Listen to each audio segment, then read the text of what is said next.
Welcome everyone to my video series Learn C Sharp. Today we will be reviewing the third video in the series titled Exploring VS 2013 IDE. What we've done so far in the series is we've downloaded Visual Studio from MSDN. Here's a link to that first video on YouTube. The second video was installing Visual Studio on our machine. There's also a link here to that video. I'll include this PowerPoint under the video description for video number 3.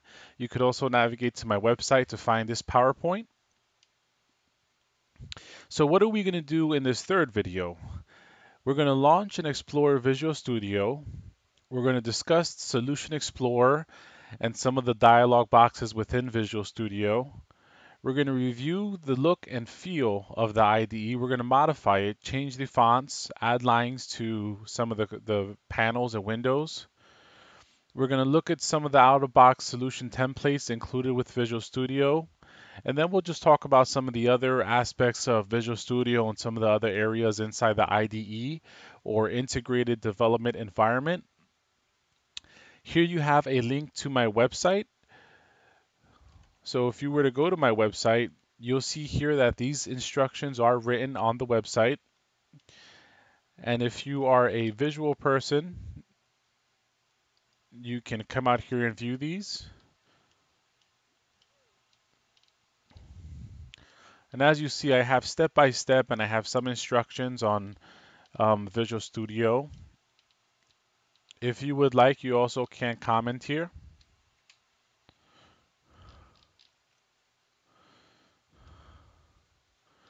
Okay, so let's get started. Our first step here is to actually start Visual Studio. So to do so, we're going to go down here to the Start icon. We're going to click on All Programs, and we're going to cycle down until we see Visual Studio 2013, which is right here. We'll click on this icon, VS Express 2013 for desktop. And as you can see, Visual Studio has started.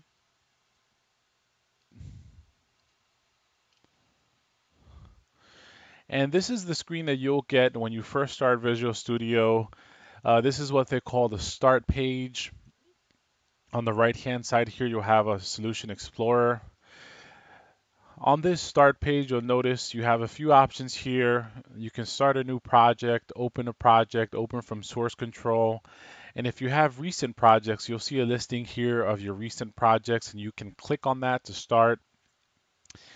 On the right-hand side here, you have some information from Microsoft, some links to some of their documentation, some other items here, announcements. So when you start Visual Studio, if you choose not to view this start page, you can disable this. And if you scroll down to the bottom here, there's a checkbox, and it's called Show Page on Startup. I will uncheck this so that when I start Visual Studio, I will not see this page. It's a good page if you're a new developer and you want to have some reference here and you want to know what's going on, announcements. It's a good page to have start up. In my case, I'm an MSDN subscriber, so I do visit Microsoft site frequently. So I have my own favorites and I have that stored away, so I don't necessarily need this page to come up for me. So I will uncheck it.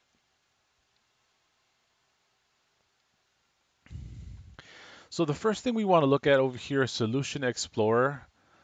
This box here will house all your open projects for Visual Studio. So just to demonstrate this, let me start a new project. And I will say, let's go with the Windows project. So we have an actual GUI, graphical user interface to an application. Let's just call this test program. And let's say OK. So as you see, Visual Studio will create the test program. And if we look here in Solution Explorer, you'll see that it tells us we have one solution, one project open, and here are the files for that project.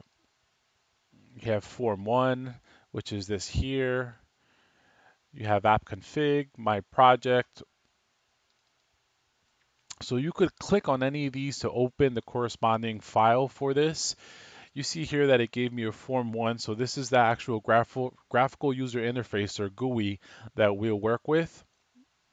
You see some other options up here with Visual Studio. You can refresh the objects here.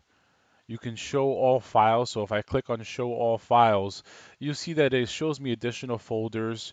The bin folder, the debug folder, which will actually hold your executable, object folder, which also has some items that you may want to reference at some point, the app config. So if you want to actually see all the files in this directory, hit show all files. I'll uncheck this.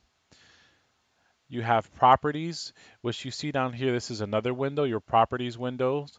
And as you select an object, this is going to display the object you selected. So I've selected form 1 here, and you'll see here on the right side that we have window style, we have an icon. These are all the properties that this form contains. So this is another window, the properties window. Another window that you're going to be interested in when you develop applications is going to be the Toolbox window, which is over here. So if we open up this Toolbox window, you'll see we have several categories here on the left-hand side. Windows forms, common controls, containers, menus and toolbars, data, components. And so these are all items that we could place on our graphical user interface. Now, one thing I do want to mention, if you're developing a console application, this box here will not populate with any controls. Now, the reason for that is that a console application does not contain a graphical interface. So in essence, there will be no way for you to put a button on a command line window. So when you do create a console application, just be aware that this will be empty. So when I expand all Windows forms, you see it gives me a lot of options here. And these are basically controls that I can place onto my graphical user interface. So we have a button, which is fairly normal, fairly common. Checkbox. You have labels. You have link label. You have combo box. You have, let's see, you have file system watcher. So you have quite a few controls here at your disposal. And then you also have additional controls here. You have menu and toolbars, you have data, you have components. And as we progress through the series, we'll see some of these advanced controls in action. We'll walk through how to use them, when you would want to use them, why you would use them, and how to configure and use them in your graphical user interface. So let me minimize this. Okay, so these are the controls that the toolbox will give you. And for example, let's say we want a button on our form. I'm just going to click a button here and drag it over here to this form. And you'll see what Windows did was it added a button to our form. And over here we have properties for this button, for example, text and text align and font. So that's one of the ways you could use this toolbox here. We'll dive into this further in the series when we actually create some applications. We'll talk about using controls, setting the controls up here in your properties window, and actually handling some events and writing a program for this. Some of the other windows that you may be interested in will be there's a data sources window, a web browser window, a property manager. Let's see, you have a object browser, a class view. So if you wanted to see some more of these windows, you could go to view and just view some of these windows here. Let's say object browser. Let's click on that to see what that gives us. And basically what object browser is it's a object browser that lets you view some of the classes in Visual Studio. So for example, if we wanted to look at, let's see, system, let's say web, and let's say ASP.NET hosting permission. You'll see that it'll tell you here some of the methods on this class.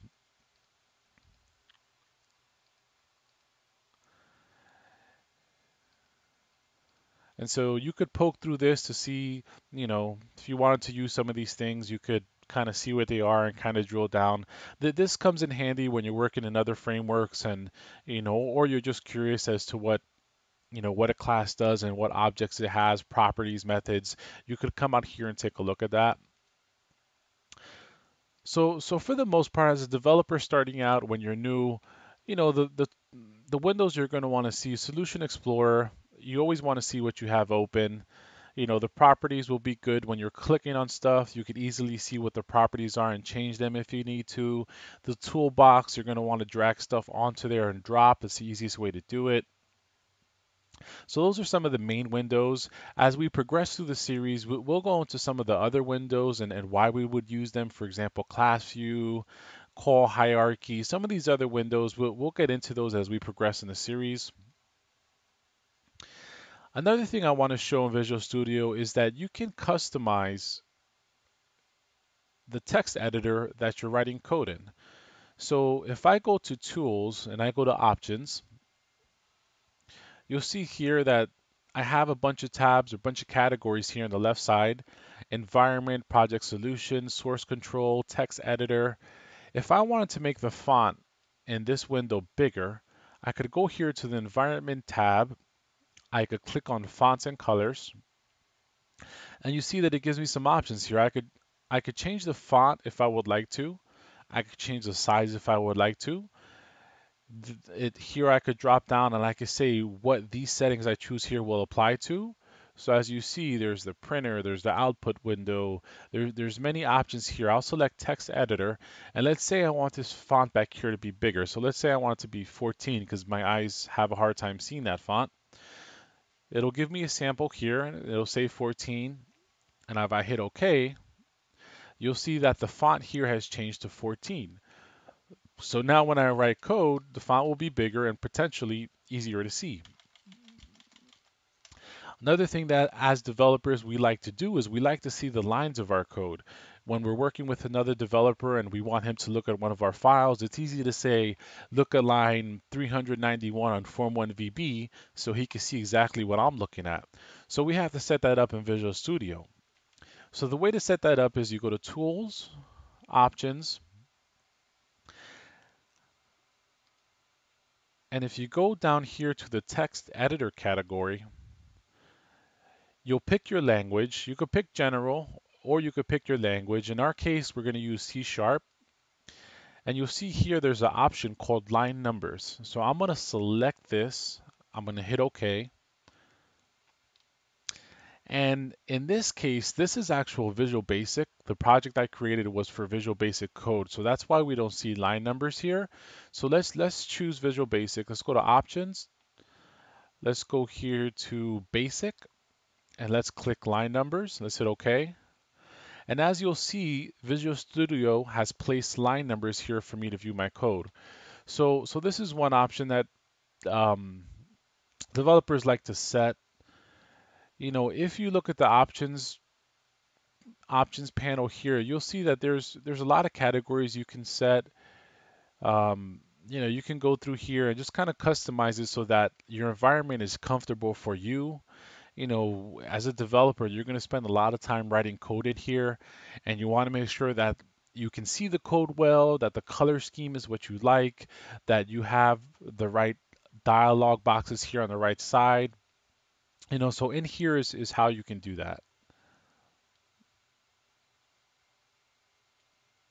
So if we click on the general tab, you'll see that there's options here to set the overall theme of Visual Studio. So let's say I want dark, and I'm going to say OK here. And as you'll see, Visual Studio has changed to a dark theme. I actually do personally prefer this theme. I find it easier to read for my eyes. The color schemes are easier. If you like the white format, you can go to the white format.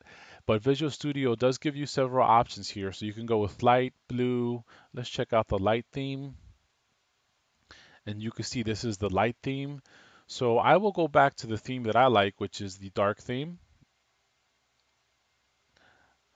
And it makes, for me personally, this makes it a little bit easier to see and use Visual Studio.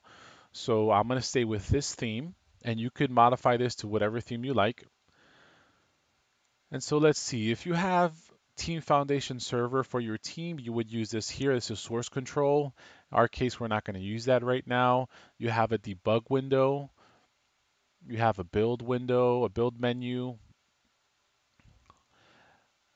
and so on and so forth. So this was a general exploration of Visual Studio 2013. Pretty nice IDE. It's fairly easy to use. You can customize and set what you like. One other thing I wanted to show was that for these dialog boxes, you can dock these or undock these. For example, these right here are docked, meaning that they will not move. They're going to stay here the whole time while I'm writing code or making this graphical user interface. If I want to hide this, there's a little tab right here and it says auto hide. So if I click on that, you'll see that Solution Explorer now is here on the right hand side, and let me auto hide properties. And you'll see what this does is it gives me more space. So as I'm writing code, if I need the full screen, I can auto hide these and it will place them on the side here so I don't have to worry about them getting in my way. Now, if I do need to view Solution Explorer, I can click on it and you'll see that it brings it back up.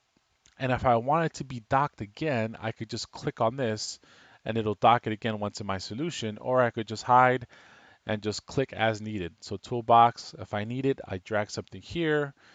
Otherwise, I click here and it goes back away. So that's another nice functionality that you may use as you program. You know, it's good to have a lot of screen realty. Sometimes you need it. So that's a nice little feature. Some of these other features as comment and uncomment out, debug, we'll go through these features as we progress in this series and we start writing some applications. So I think this is as far as I'm going to go with the overview of Visual Studio. Like I said, we will explore a lot more of this environment once we build some applications.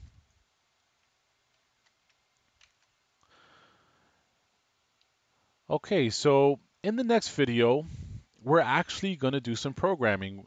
We're going to start with building a command line program.